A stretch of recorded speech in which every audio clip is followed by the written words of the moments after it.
How do you see the private sector credit growth since you started to reduce the policy rates?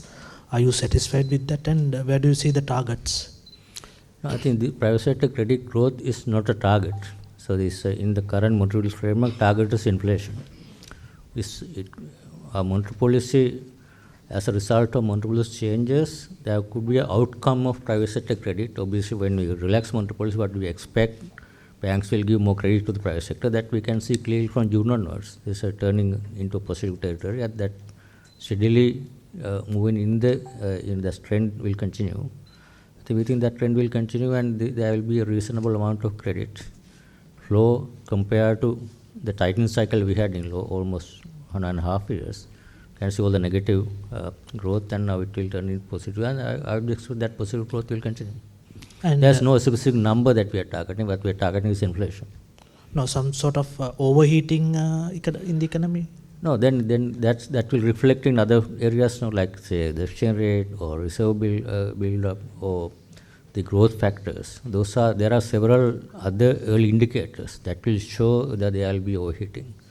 It's not necessarily the private sector credit. We have to look at the overall credit, both from the government and also private sector credit for the country.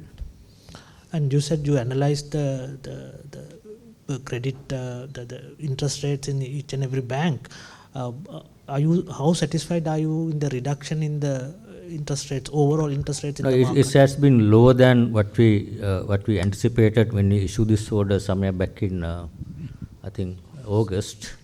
But at that time, by that time, some banks had already started the process of bringing down interest rates.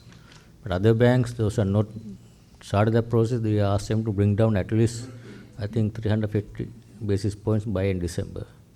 A lot of banks have done, but there are some banks that have not been able to have. They have reduced, but not to the extent that we expected. Obviously, there are other reasons. For example, now it has, when we had this issue, this order, we also had expectations on where the other market rates, like government treasuries, yield rates, also we expected further sharp decline, but that did not happen.